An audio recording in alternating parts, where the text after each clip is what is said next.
Hello साथियों, आप सभी का स्वागत है लॉजिक साइंस स्टडी पे। तो दोस्तों, आज इस वीडियो में एनालॉजी का जो प्रश्न होगा वो आपको कुल 20 प्रश्न इस वीडियो में आपको देखने को मिलेगा। और मैंने चैप्टर वाइज जो है से एनालॉजी उसका जितना भी रीजनिंग का जो चैप्टर है, हर एक चैप्टर वाइज जो है से हम इसमें सॉल्यूशन करने वाले हैं। ठीक है, तो आप लोग अगर चाहते हैं कि इस चीज़ का रिवीजन करना चाहते हैं या सीखना आप चाह रहे हैं तो वीडियो को ज़रूर लाइक कर दीजिएगा और अपने दोस्तों को भी शेयर ज़रूर कर दीजिएगा।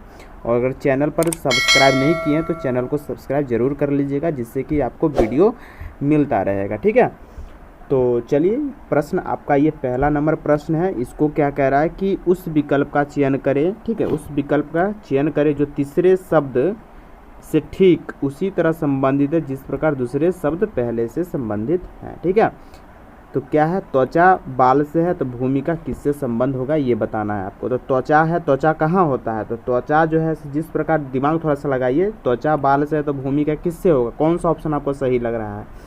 तो त्वचा, जब बाल, त्वचा कहाँ होती है, तो त्वचा होती है, त्वचा पर क्या होती है, बाल होती है, बाल उत्पन्न होते हैं। तो उसी प्रकार भूमि पर क्या होते हैं, तो भूमि पर घास उत्पन्न होते हैं। ठीक है, भूमि पर क्या होते हैं, घास होते हैं। इसीलिए ऑप्शन नंबर सी आपका बिल्कुल करेक्ट आंसर हो जाएगा। ठीक है, चलिए प्रश्न संख्या 2 देखिए कि उस पद का चयन करें जो तीसरे पद से ठीक उसी तरह संबंधित है जिस प्रकार दूसरा पद पहले पद से संबंधित है। ठीक है, तो सुई का टाका से है तो चाकू का किससे होगा। ऑप्शन है आपके सामने, 4 ऑप्शन है और ये ग्रुप डी में पूछा गया है। चूँकि मैं सारा प्रीवियस ईयर ही मतलब सॉल्व करवा रहा हूँ। ठीक है, इसीलिए इसमें आपको पूरा प्रीवियस ईयर ही पेपर आपको देखने को मिलेगा जो रेलवे ग्रुप डी में पूछा गया प्रश्न था। ठीक है, तो वह सभी आपको इसमें देखने को मिलेगा। तो इसका बताइए आंसर 2 नंबर का क्या होगा। तो इसका जैसे सुई का टाका है, जिस प्रकार सुई टाकने के काम आती है। ठीक है, सुई के द्वारा कोई चीज़ को टाकने का मतलब टाकते हैं ना, तो उसी प्रकार चाकू किस चीज़ के काम आता है, चाकू काटने के समय काम आता है। कोई चीज़ को काटने के लिए हमको जरूरी पड़ता है चाकू का, इसीलिए ऑप्शन नंबर आपका सी होगा। तो इसी तरह से लॉजिक आपको ढूंढना है और आंसर करना है। ठीक है, चलिए प्रश्न संख्या 3 देख लीजिए। उस विकल्प का चयन करें जिसका तीसरे शब्द से वही संबंध है जैसा कि दूसरे शब्द का पहले शब्द से है। पेट्रोल गाड़ी से है तो बिजली से क्या होगा, तो पेट्रोल गाड़ी से है मतलब क्या, गाड़ी चलाने के लिए हमको किस चीज़ का जरूरी चाहिए, पेट्रोल का जरूरी चाहिए, है ना। ये लॉजिक तो बन सकता है ना, गाड़ी चलाने के लिए हमको पेट्रोल की ज़रूरत होती थी। क्या चीज़ के लिए हमें बिजली की ज़रूरत होती है, थोड़ा सा दिमाग लगाइए।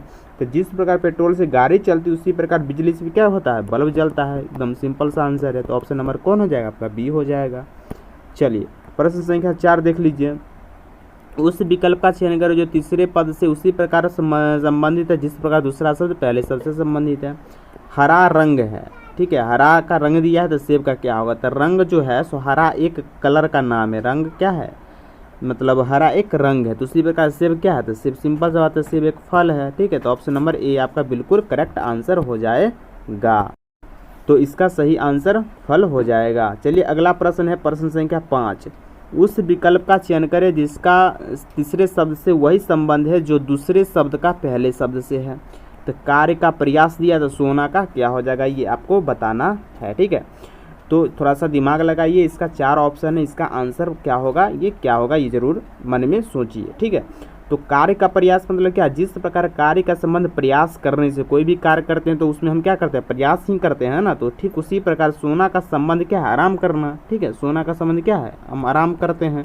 ठीक है, तो ये आपका सही उत्तर लॉजिक एंड उत्तर ऑप्शन नंबर सी होगा। ठीक है, तो ध्यान में जरूर रखिएगा, काफ़ी इंपॉर्टेंट प्रश्न सभी है। ठीक है, अगर जो ग्रुप डी एग्जाम होगा ना उसमें काफ़ी महत्वपूर्ण ये सब प्रश्न आपको देखने को जरूर कहीं ना कहीं कोई सेट में मिलेगा। चलिए प्रश्न संख्या 6 कि समरूप जोड़ी का पता लगाइए। गेंद फेंकना है तो कौन सा ऐसा होगा ऑप्शन जो इसमें करेक्ट बैठेगा। ठीक है, थोड़ा सा दिमाग लगा के सोचिए क्या होगा इसका सही उत्तर। तो गेंद को हम क्या करते हैं, फेंकते हैं। तो समरूपता, ठीक है, समरूपता में इसका इसी के तरह कोई ऑप्शन इसमें आपको दिख रहा है क्या, तो जिस प्रकार गेंद को फेंक कर खेला जाता है, ठीक है, उसी प्रकार फुटबॉल को किक मार कर खेला जाता है। तो ऑप्शन नंबर सी आपका बन जाएगा।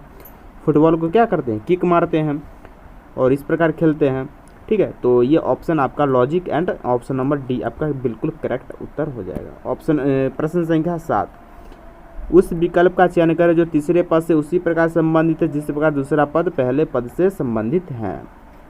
तो कवि का कविता दिया है तो मोची का क्या हो जाएगा, तो कवि क्या है, कवि का जो है इसका संबंध जो दिया है, तो जिस प्रकार कवि कविता लिखता है, कवि क्या लिखता है, कविता लिखता है, उसी प्रकार मोची जो है, सो मोची का क्या हो जाएगा ऑप्शन बताइए। तो मोची का जो ऑप्शन नंबर हो जाएगा ये क्या किससे संबंधित है, तब मोची जूता सिलते हैं ना, जूता बनाते हैं सिलते हैं, तो ऑप्शन नंबर क्या हो जाएगा, बी आपका करेक्ट उत्तर हो जाएगा। ठीक है, तो मोची का जूता हो जाएगा। प्रश्न संख्या 8, उस विकल्प का चयन करें जो तीसरे शब्द से उसी प्रकार संबंधित है जैसा कि पहला शब्द दूसरे शब्द से है। ठीक है, तो लोहा का एफ ही दिया है, तो चांदी का बताना क्या होगा। तो सिंपल सा बात है कि इसका जो है सो जो मतलब किस तत्व से डिनोट करते हैं वो दिया हुआ है। तो लोहा जो होता है इसको बोलते हैं फेरस। ठीक है, तो इसका लैटिन नेम जो होता है जो उसका जो डिनोट करते हैं तो एफ ही से डिनोट करते हैं लोहा को। ठीक है ना, तो ये जो है प्रतीक दिया हुआ है, तो लोहा का प्रतीक क्या हो गया, एफ ही हो गया। तो चांदी का आपको बताना। ठीक है, तो चांदी को क्या हो जाएगा, तो चांदी का आपका हो जाएगा ए जी। ठीक है, चांदी का क्या हो जाएगा, ए जी। ऑप्शन नंबर क्या हो जाएगा, सी हो जाएगा। ठीक है, तो जिस प्रकार लोहे का प्रतीक एफ ही होता है उसी प्रकार चांदी का प्रतीक क्या हो जाएगा, ए जी हो जाएगा। बिल्कुल आसान प्रश्न है।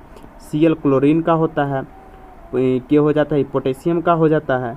ठीक है, और ये कौन सा बच गया, Na है, तो ये Na किसका होता है, सोडियम का होता है। ठीक है, तो चांदी का क्या हो जाएगा, Ag हो जाएगा। और इसी में अगर आपको सोना का पूछ लिया जाता, ठीक है, सोना का, तो सोना का हो जाएगा Au। ठीक है, सोना का होता है प्रतीक Au होता है। चलिए प्रश्न संख्या 9, उस विकल्प का चयन करो जो पहले शब्द से उसी प्रकार संबंधित जैसा कि शब्द चौथे शब्द का तीसरे शब्द से है। तो मोनार्क है, इसका क्या होगा, इसका दे दिया है कि एनाकोंडा का कोबरा है। एनाकोंडा का क्या है, कोबरा है, तो मोनार्क का क्या होगा। ऑप्शन 4 ऑप्शन है, बताइए इसमें उत्तर कौन सा होगा। तो थोड़ा सा इसमें थोड़ा सा मतलब वर्ड थोड़ा सा यहाँ पे डिफ़िकल्ट है, लेकिन मैं आपको इसका सॉल्यूशन बताता हूँ। जैसे ही मोनार्क है ना, और इसका जो दिया है, तो जिस प्रकार जो एनाकोंडा का संबंध कोबरा से है उसी प्रकार जो मोनार्क का संबंध जो होगा ये क्यून से होगा। ध्यान रख लीजिएगा इस प्रश्न को। ठीक है, ये प्रश्न VVI प्रश्न है, इसको ध्यान रखिएगा। मोनार्क का क्वीन से होगा। जिस प्रकार एनाकोंडा का संबंध कोबरा से है उसी प्रकार मोनार्क का संबंध जो होगा वो क्यून से होगा। प्रश्न संख्या 10, उस विकल्प का चयन करें जो तीसरे शब्द से उसी प्रकार संबंधित जैसा कि पहला शब्द दूसरे शब्द से संबंधित है। ठीक है, तो छाया प्रकाश से तो परावर्तन किससे होगा, ये आपका ऑप्शन 4 ऑप्शन दिया हुआ है, बताइए कि इसका सही उत्तर क्या होने वाला है। ठीक है, तो छाया जो है प्रकाश से है, तो जिस प्रकार प्रकाश में छाया की परिघटना होती है। ठीक है, प्रकाश अगर मान के चलिए एक पेड़ पर अगर प्रकाश की छाया पड़ती है अगर तो उसका कहीं ना कहीं छाया तभी तो उसका बनती है ना। तो उसी प्रकार है कि जिस प्रकार प्रकाश में छाया की परिघटना होती है उसी प्रकार जल में परावर्तन की घटना होती है। परावर्तन की जो घटना होती है ये जल में। ऑप्शन नंबर सी आपका बिल्कुल सही उत्तर हो जाएगा। ठीक है, तो इसका सही उत्तर ऑप्शन नंबर सी हो जाएगा। चलिए प्रश्न संख्या 11, उस विकल्प का चयन करें जो तीसरे पद से ठीक उसी तरह संबंधित है जिस प्रकार दूसरा पद जो है से पहले पद से संबंधित है। और रसायन विज्ञान का परमाणु है तो जीव विज्ञान का क्या होगा। 4 ऑप्शन है, अणु, न्यूरॉन, बायोमेट्रिक्स है और कोशिका है। तो इसका सही उत्तर क्या होगा बताइएगा लॉजिक के साथ। तो बात करेंगे हम रसायन विज्ञान जो होता है, केमिस्ट्री जो है, इसमें जो है सो रसायन विज्ञान से संबंधित है परमाणु।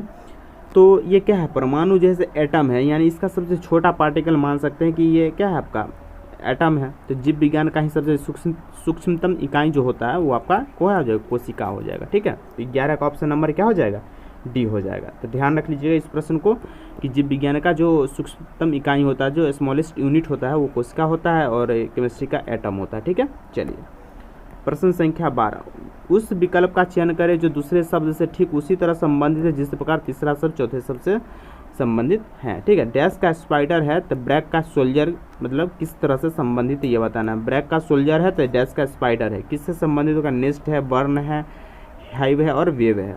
तो इसका जो सही उत्तर आपके सामने, वेव का मतलब होता है जाला है। ठीक है, वेव का मतलब क्या है, मतलब जाला है जिसका संबंध मकड़ी स्पाइडर से है। उसी प्रकार ब्रैक का मतलब होता है छावनी। ठीक है, ब्रैक का मतलब क्या होता है, छावनी होता है। ये ब्रैक है ना, इसका मतलब छावनी होता है।